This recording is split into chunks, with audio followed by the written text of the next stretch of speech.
Assalamualaikum warahmatullahi wabarakatuh. Bagaimana kabarnya teman-teman? Insya Allah dalam keadaan sehat ya. Kali ini berjumpa lagi dengan Ustazah Anif dalam pembelajaran Seni Budaya dan Prakarya kelas 6 tema yang kedua. Dalam tema yang kedua, kita akan mempelajari kompetensi dasar memahami penampilan tari kreasi daerah. Apa sih yang akan kita pelajari teman-teman? Ya, yang pertama, unsur-unsur suatu tarian. Jadi, tarian itu mempunyai suatu unsur untuk mendukung agar tarian itu menjadi bagus. Yang pertama, unsur gerak. Yang kedua, irama. Yang ketiga, rasa. Yang keempat, kostum. Yang kelima, tata rias. Yang keenam, pola panggung. Yang ketujuh, properti atau peralatan-peralatan yang diperlukan. Dan yang terakhir yaitu pola lantai.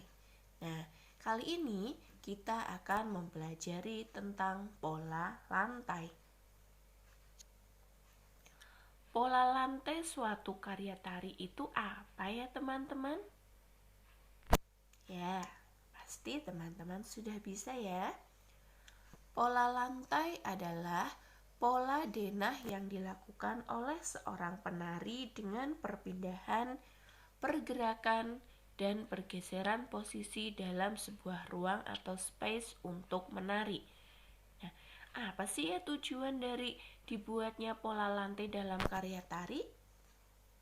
Ya, tujuan dibentuknya pola lantai adalah untuk memperindah suatu tarian.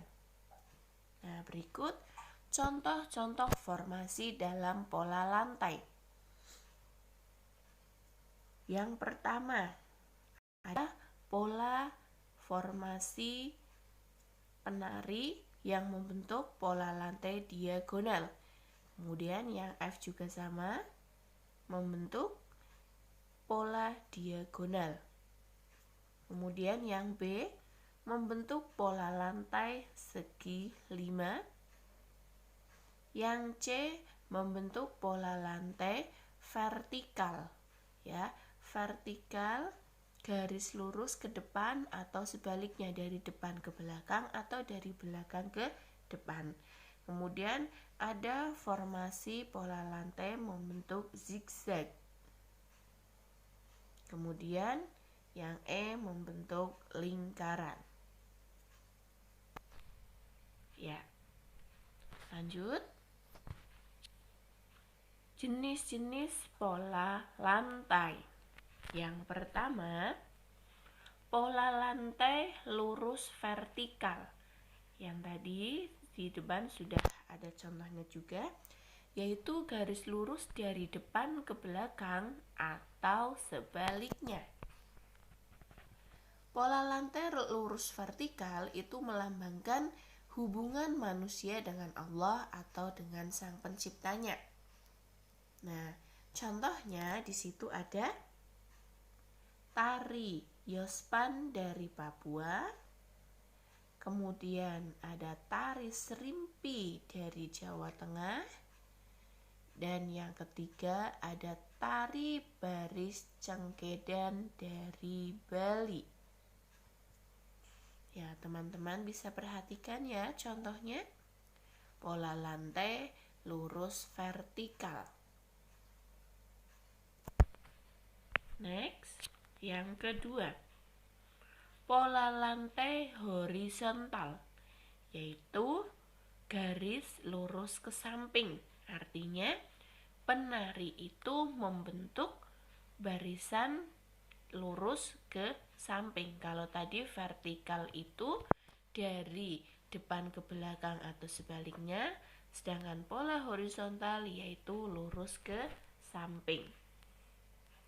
Yaitu menggambarkan hubungan manusia dengan manusia yang lain. Contohnya, ada tari saman dari Aceh.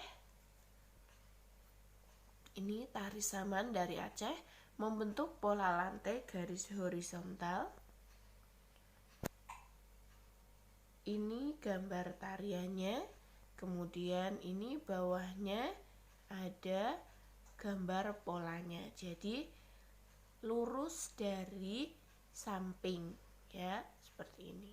Nah, kemudian yang kedua ada tari indang dari Sumatera Barat.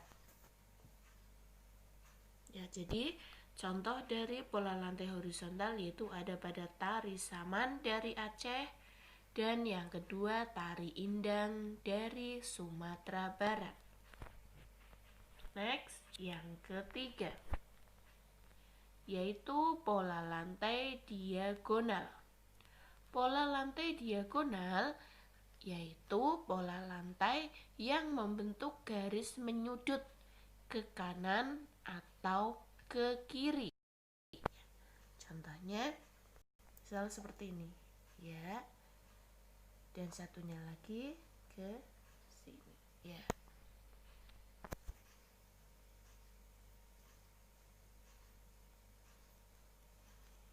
Menggambarkan hubungan manusia dengan manusia yang lain. Contohnya ada tari sekapur sirih. Nah, ini tari sekapur sirih dari Jambi. Biasanya tarian ini digunakan untuk menyambut tamu-tamu kehormatan.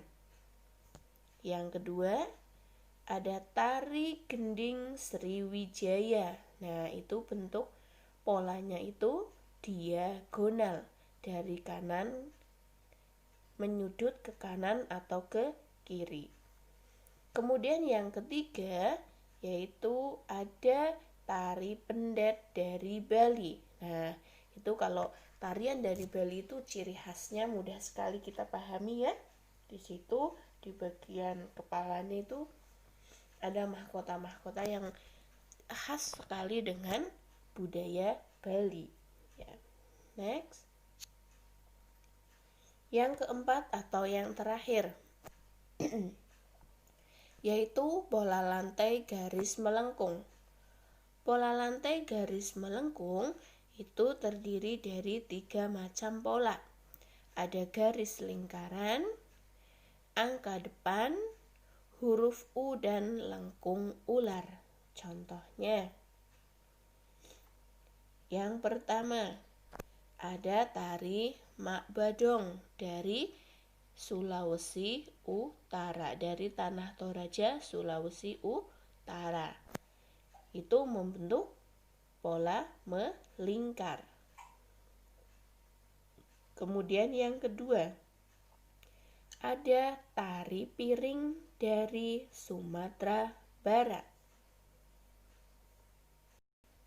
Kemudian yang ketiga ada tari kecak dari Bali. Yang terakhir ada tari randai dari Sumatera Barat. Jadi yang keempat ini membentuk pola garis yang melengkung. Jadi bukan vertikal, horizontal maupun diagonal yang membentuk garis lurus, tetapi melengkung. Ya, ternyata sudah selesai ya teman-teman tentang pembelajaran pola lantai dalam pembelajaran seni budaya dan prakarya kelas 6 tema yang kedua. Semoga dengan adanya pembelajaran ini teman-teman menjadi lebih paham mengenai pola lantai. Sampai bertemu di pembelajaran berikutnya bersama Ustadzah ya. Terima kasih teman-teman. Tetap semangat untuk belajar, tetap jaga kesehatan. Wassalamualaikum warahmatullahi wabarakatuh.